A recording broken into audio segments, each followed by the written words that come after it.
Press, we, the members of CARE, welcome you and thank you for taking your time off to listen to us. So we are meeting today to discuss some of the issues that we are having in Fountainhas with the hope that there will be some solutions and solutions that work for everybody and is accepted by everybody. You want to say something? No. Yeah. No, so You elaborate. all right. No, I thought if you all want to say something, then I will come back and. No. All right. So then, the big issues that we are facing today are issues that are linked to the growth of tourism in the heritage wards of Panjim, that is Fountainhas, it is São Tomé, which is primary, and then also we anticipate that the same things would spread over to Mala and Portais at some later time of later period, yeah, and to contain this negativity and fallout, I think that what we want to propose is to understand the issues, identify solutions, and come up with solutions in the process. So so one of the biggest things that seem to be affecting all the neighbors in Fountainhas is the traffic that is to be managed and the parking that is to be managed. Sometime back, the mayor, along with the collector's office, they brought in a certain amount of rules that restrict the parking of vehicles that are non-resident in this area. This kind of has for some has given us some kind of a relief, but this has to continue also in other directions because we now see that it's just getting out of hand for us as well as for the authorities who are supposed to monitor all this happening over here. So one of the things that we want to this thing is that there is on the streets of Fountainhas there's an absence of directional signage. You know, no entry boards, which roads, where there's parking allowed, where there's no parking allowed. All these things, there's absolutely no presence of such boards. If there were earlier boards, those boards have either faded or this thing has been taken away. The signage has been pulled out from that. And as a result of it, it's a free-for-all. There's vehicles coming from every direction. Some of them are even driving at high speeds, and these roads are very narrow. So, you know, it can create a great amount of concern for people having young children or elderly people trying to even cross the roads. So, this is one thing that is important for us to look at. Second is there's an absence of monitoring. And monitoring is both maybe the traffic police or you know, recently we introduced these surveillance cameras. And these surveillance cameras should have been functional because it's more than 3 years, if I'm not mistaken, that these surveillance cameras have been in place. And even if the roads have not been completed, according to me, the network or the kind of connections which are required to a centralized system for monitoring this could have been made effective. If this was effective, this would act as a deterrent for anybody trying to break the rules, yeah, and it could be of a great help in monitoring what's happening in Fountainhas. The big problem is that when you speak to some of the elements in the traffic department, they're saying they're too stretched. I can understand that they are stretched because there's so much of things happening in the city all over the place. But just having a camera is good enough to control this. Just to give an example, when I was in Hyderabad, the taxi that was taking me around was being very careful, observing speed limits, not going through any no entry, this thing. And I asked him, what's happening? How is it that you've developed this kind of a responsibility in the city? He says, no sir, there's cameras everywhere. I break one rule, in just about 15 seconds I get an SMS to my mobile saying that you've broken this rule, this is your fine, and your challan is being posted to your registered address. Yeah. Now this is the kind of thing, you just do it for one or two people, everybody will fall in line. It's just because there's absence of monitoring. And the thing is that I think that this electronic surveillance helps a lot because nobody is approachable to settle challans and bills. So this is the thing. Then we are having the third problem. While we manage to say restrict the parking of non-residents within the wards, this parking is now accruing along the entire stretch of Road over A. And that is now the main arterial road. So if you start getting even a truck or a bus that tries to go and there's another vehicle coming across, that results in traffic jams, you know. And this area is also an area where there are a lot of two-wheeler vehicles that go, because they go to all their residential wards which are inside Bartley and all the other areas. You know, they add to the chaos because they all start then trying to force their way into the to their this thing, to their areas. We have another big problem, which is about rent a car and rent a bike vehicles. So these people are not familiar with the traffic movements of the city, you know, and they don't care, because you see all they have to do is at the end of they hand over the vehicle and they're out of the state. So they're not worried about getting a challan, not getting a challan, etc., etc. And in this case, if there's a surveillance system that monitors this movement, all right, and there's a challan which is sent directly to the person renting it, you know, by the time they go to hand over their vehicle, they will have a challan waiting for them. They will remember it for the rest of their lives. And I think that this is something that has to be put in place, all right. Tourist taxis. And this is one thing that we have a problem with the tourist taxis. Every tourist taxi is wanting to extend his services to his client, and they want to drive them. If it's possible to drive them inside the chapel also with a vehicle to show them, they will do that.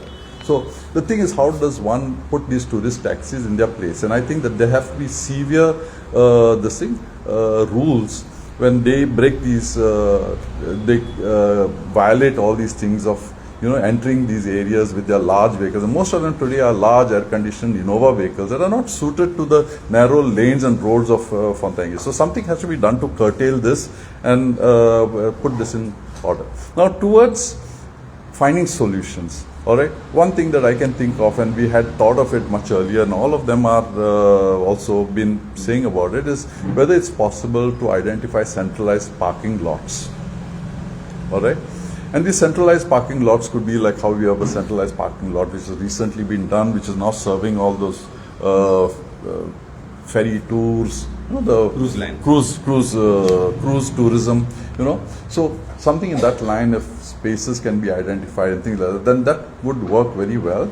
And that could be supported by creating a small vehicular loop system like a rickshaw or a small open bus or something like this. It could take people, and all you have to do is to run that entire bus along Rue d'Ore or the rickshaw or any vehicles over there and access this whole thing. We can also slowly start moving towards a walkable Fountainhas in the future. All right. Then we have another problem, which is how to tackle casino employee vehicles and casino taxi vehicles. You know, this also has solutions, and these also can be connected with the centralized parking system if we can do it. Because if you come here, for example, in the evenings, right from the post office all the way into that road of Cunha Gonçalves Road, you know, you've got motorcycles parked continuously. On the other side, there are vehicles parked continuously. You see a narrow width over there. Panjim is now beginning to look like a parking lot. It's not looking like a city anymore. You know, all this beauty that and charm that we talk about the city is just simply overwhelmed with these machines that are placed on our streets. So we need to look at this. All right. Now this is as far as I can think of as far as your traffic, vehicular movement, and parking is concerned. All right. We have other concerns also. You know, we have concerns about festivals and cultural events of the community. Now, you know, from a very long time, we've been holding these cultural events and festivals in our wards. These are basically very community-led events, all right, and they're very intimate. So they are not to be made into a public event where, you know, you've got the whole city coming, there's a big sponsorer, there's a casino which is, you know, sponsoring it, or there's a hotel that is sponsoring it. It has to be limited and maintained within the confines of the community and managed within the confines of the community. So anything to make that into a much bigger thing is only adding to our grief, all right? And last, we need to, and maybe that's last as far as I can recollect, but all of them will put their points, is the commercial signage. So now we are having a couple of restaurants which are coming all over Fountainhas and São Tomé, and these are now trying to attract their clientele through commercial signages. All right. So there has to be a limit on how these commercial signages are displayed, where they are displayed, if they are supposed to be there, like a organized format at every junction of the street to show these directions, that direction, so be it. But they can't be the ones which are capturing all the visual space that we have in this areas, because there's so much nicer things to see besides only the signages. And unfortunately, it seems to be what's happening in Fountainhas, São Tomé, and the other wards and heritage wards of Panjim. So this is what I have to say. Now I will let anybody else who wants to say something or something different from what I have said, to have their say on this matter. Thanks, Arminio. Arminio, like me, he's also from Fountainhas, and I am living in Fountainhas for the last 70 years. He has summed up everything, but I will concentrate on one of the most difficult aspects about the negative side of the tourism, which I don't think so most areas have experienced. To sum it up, it's not people that is upsetting us, but it is their actions of these tourists that is upsetting us, because we are in a conservation zone. It talks about preservation and conservation, and people both from São Tomé as well as Fountainhas, they are people who have a certain quality of life, and the quality of the life of the residents of these areas is on acts of kindness, on love, on respect, on honesty and loyalty. But what we see today, the people who are coming, they are not humane. There's no humane nature at all for the residents, and it is their behavior that is shattering, and their behavior is uncivilized, uncouth, unhuman, and boisterous behavior that we are now witnessing. To control this, I really don't know what will be the answers, because there are answers for the others, for other problems that Arminio has pointed out. You have the smart city and smart cameras as and when they come. But we would welcome this tourist with a proper civic sense, which is totally missing. And when we say that, tensions have been due to the differences in social values between tourists and locals. This is a very stressful situation for the residents, leading to problems affecting the peace of the place. It is very stressful. If you have seen the last incident that has taken place in São Tomé, it's quite a stressful incident from both sides, and it has reached a breaking point, I should say. These tourists are shattering the peace of peace-loving citizens of both São Tomé and Fountainhas. And Fountainhas is not a commercial zone. It's basically a residential zone, but we have now noise, we have the pollution noise, we have traffic congestion, and it all leads to stress, tension, worries and anxieties. So now we are raising our strong voice for this type of negative tourism, which is all uncontrolled, and there is traffic congestion, as I said, and it continues because the police are not there to be seen anywhere. For us, it is the noise that is disturbing all of us, and most of us are citizens who are having quite an advanced age. Then there are vehicles who park there, and somebody is in the vehicle. They go around till they come, the vehicle is on, and monoxide is a killer in forms of cancer. You tell them about that, and they tell you, who are you to bring it to our notice?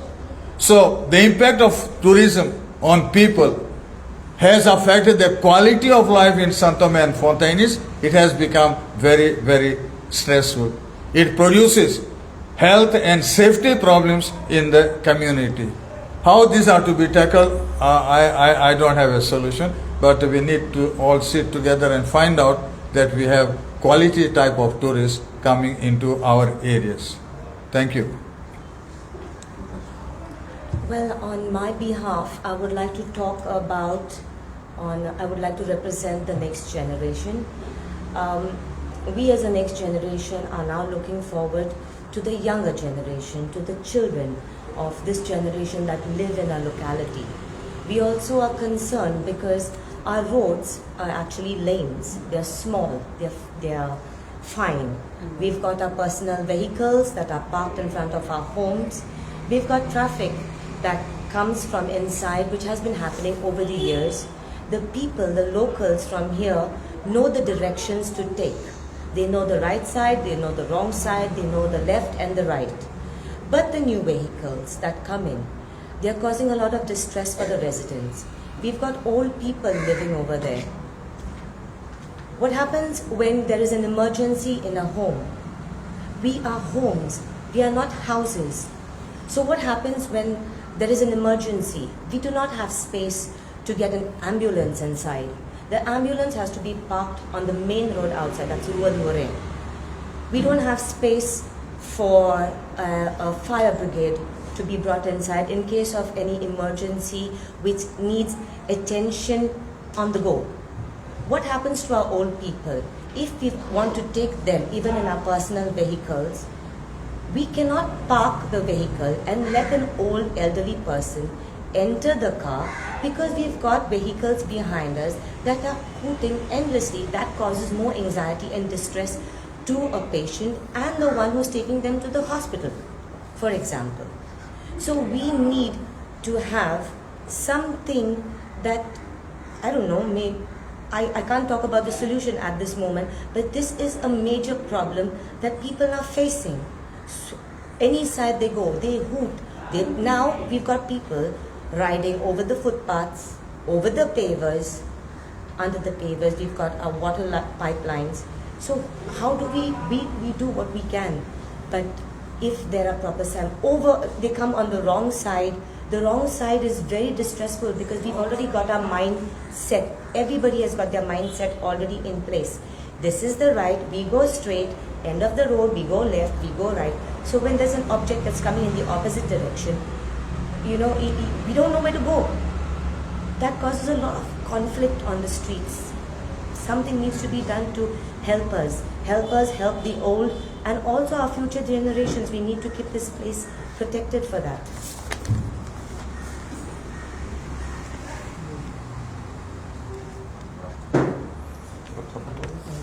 Actually, see, I've been staying here for the past since we were born, and we are having a small establishment also. So our ward is always a peaceful ward. So most of my colleagues, they have covered most of the points. But what I feel is this tourism, we are not against tourism, but unorganized tourism. This is what is a problem. I feel like the government should appoint some tourist police or a traffic police. Now you see a lot of these renter cars and bike, they don't know roads. They enter any side, wrong side, and they come full speed. And one more thing is these signages. Suddenly our roads have become no-mo zones. Now these tourists are taking advantage of it. They are occupying the full road, they are walking on it, and if we confront them, they are saying, see, this is the signs, just saying no more zones. I think which actually has to be changed, I feel. So that is a major problem what we have. Do you believe that some kind of access control in terms of number or kind of activities that are allowed will be of help? Yeah, so I think there are two types of things that are required to be seriously concerned. Like, we have to be seriously looking at. All right. One is, if we, like in Europe, you have got these hydraulic bollards. They're in the street and they raise up after the resident has accessed his street and gone into his street, and then they drop again when a new resident comes. So it keeps on going up and down. But there's an issue with this. We've got the main arterial road, which is Rua da Ore, which comes from your from your Cor da Oiteiro. Yeah, and we have got movements along that road, and we've got school children coming from every side of the town. So introducing those things have got a lot of issues. All right. Number one, it would kind of create traffic jams in the process. But this is something that we let traffic planners examine and this thing. So there's partly a solution, but it also comes with problems, and that needs to be analyzed and seen how it can add value or it can create a problem for us in the process. All right. I think that the other thing is also we need to you see our building regulations prescribe up to 25% commercialization each house, all right, which is in the settlement area of conservation, all right. Now the problem is that this is being exceeded everywhere. Every house is becoming 100% commercial, which means that we are going to, and the reason for 25% commercialization was because it was a sustainable model. Yeah, it is a model by which the rest of Panjim was, because there used to be a commercial activity on the ground floor and the residences were above. And this kind of thing ensures that the residential character of Fountainhas and Santomé, Mala and Portage is not altered. You know, there will always be residents staying in the process. But what is happening is that the municipality on application is approving any commercialization to any extent of the house which is there, you know, and resulting in the fact that now we are having a much greater commercialization of these areas. Sooner or later, the residents will move out because the high rents that are available over there, and you will see a complete collapse, which means that the commercial activities will then be sitting over here to discuss how you can commercialize this even further. Yeah. Any place that is devoid of residences becomes a place where all wrong activities start entering into those places. You know, Pato Plaza, many years back, there was no hotels. So the last resident would be the resident who left his office maybe late by 9 o'clock, 9:30. That whole area was a black spot over there. And there are a lot of illegal activities that were happening in those areas. Something like this could trickle into Fountainhas. And we are very, very vulnerable. We are much more vulnerable than Pato is or any other area in Panjim is. It's central, you know, it has got all this very interesting architecture. It has got everything that big sharks also looking for. Right now, I am told, and I'm really worried about this, if it's true, you know, a lot of hawkers have now started entering Fountainhas. All right? You see what hawkers did to something like the Donapala jetty. Till today, the city is unable to deal with those hawkers because they try to give them a space to work. These guys say, no, we want to dominate this whole area. How would you react on this when you talk about your site as a residential area? But there are some houses which are being used as Airbnb. So houses. Airbnb. So if you talk about this, then tourists obviously will come in. Yeah. So there are two things I believe of. There's what is called retail commercial activity and residential commercial activity. In residential commercial activities, things like Airbnb and things like that, what it does is it keeps people inside that area. You know, it allows people to remain in that area. People come, they go, all these happen. When it's retail activities stop by 9:30, which means that now suddenly everything has vanished. Yeah, and today retail commercial activities are offering much higher revenues than residential commercial activities. Yeah, the thing like a hotel, a thing like a Guest hotel, house. a guest house, etc. You know, it does remain at a small scale and remains at a scale which supports small enterprises. All right. This is the basic difference, and that's why I wouldn't say oppose the idea of an But Airbnb. along with the guest also comes a vehicle.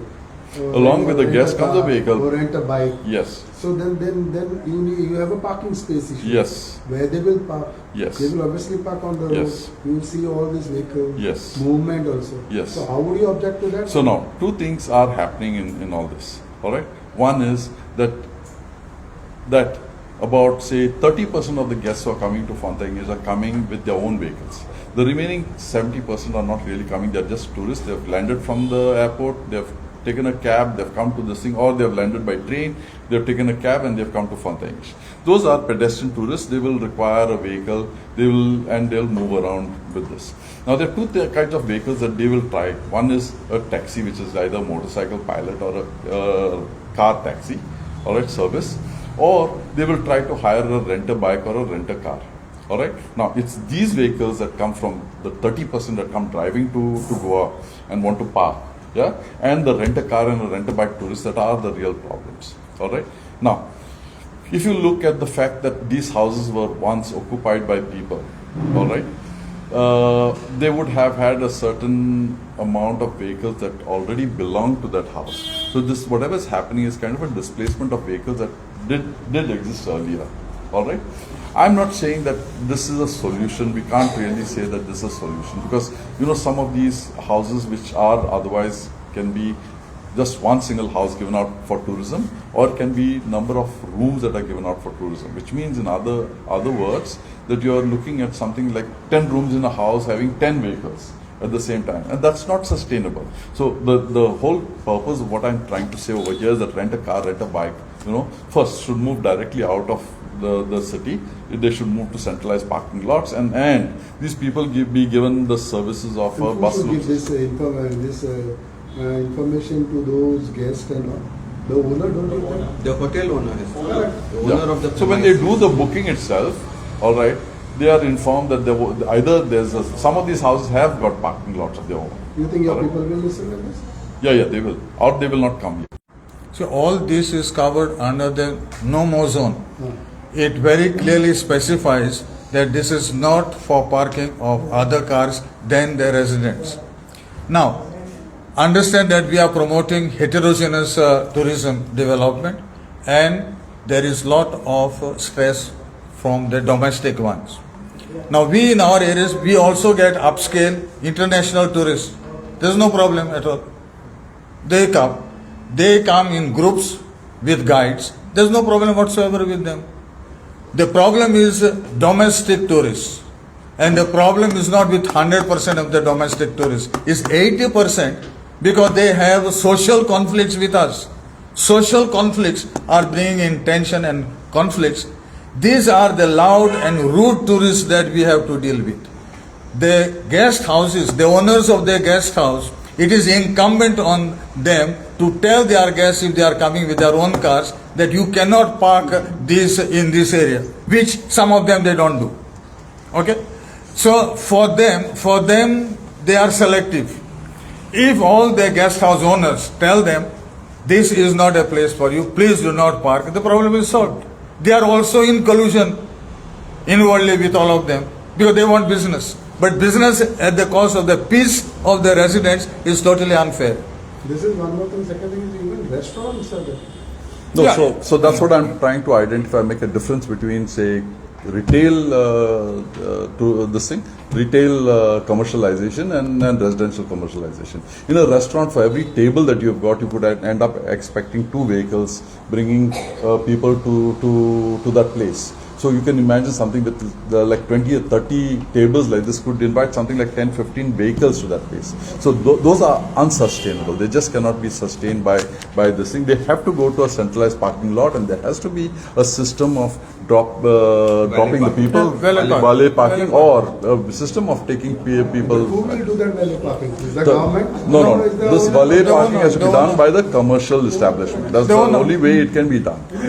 The problem is also, there's another thing I just wanted to bring to the notice before we get into. Don't mind. There are people talking. Please don't mind.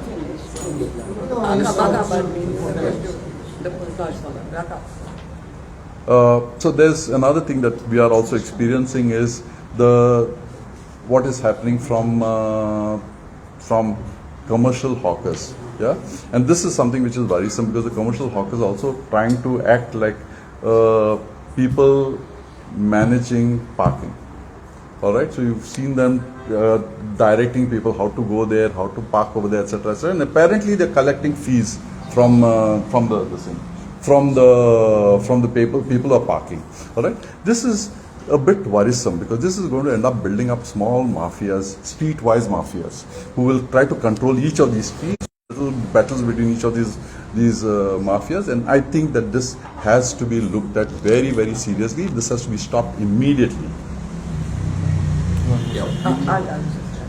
I'm here to oppose the Festa do Povo, which we had last year. it was a one-day festival that was held at Fountainhas and the next day at Santomé. Now, this year, I suppose Fountainhas said a no. So, Santomé, we were requested to have the festival for 2 days at Santomé. Now, the after experiencing everything last year, and everything was conducted, so we do not want to have it. Which festival? Festa do Povo. Festa do Povo. Festa do Povo. They had It last was year. something that started last year. So the previous ward already said no. So we have been requested to have it for 2 days instead of 1 Can day. I add, Yes. last year Fountainhas itself, Armin also is there, part of that. We also said no. But then somebody from Sao Tome bulldozed and they said we must have. So a lot of things of this kind are going on. We are not happy about it. And we have the signatures of the residents of Sao Tome and Fountainhas who have objected to this. That closed the house during that day of festival. And more signatures are pouring in. There was no time to collect. So we shall be continuing taking the signatures. We have nearly 100 signatures come. We would like to highlight and thank you once again for holding this press conference at such a brief notice. Our main issue was to highlight the grievances of the residents of Santomé and Fountainhas. My colleagues have already explained to you all the grievances, most of it. Our main issues are now, this is mass tourism in our areas. Now, we are not against tourism. We want tourism to happen, but it has to be a regulated and organized one. Mostly because this place has by-lanes, narrow lanes, and does not have the holding capacity. There is no infrastructure for this mass tourism. We prefer that this should be for the tourists to be a pedestrian zone. Now, this signboard that was installed, which said no motor zone, is more causing a conflict. It doesn't give clarity. So the tourists feel it's their right of way to walk in the middle of the streets. So there is always a conflict between a motorist and the pedestrian. So they lay siege of the entire road. So also these two-wheelers from all these casino staff and the casinos, four-wheelers, they park on these narrow lanes in front of people's residences. Which is of nuisance to the residents, because as they said, when there is an emergency, you cannot access your own place. So also there are these rent-a-cars, there are these touts, there is hawkers, which are causing innumerable hardships to the residents, and also those influencers and social media people who come to click photographs, video shoots. This infringes on the privacy of the residents. It is a threat to our security. There are women and elderly people who don't feel secure when there is filming going around. You're peeping into people's private residences. So this comes because of this unruly and misbehaving tourists that we experience. So if this could be regularized, it would be of great relief to the residents of this place. So also there are places where commercial establishments are going beyond their limits and going on public lanes, which is impeding the flow of public, whether it is traffic or pedestrian. So these also needs to be addressed.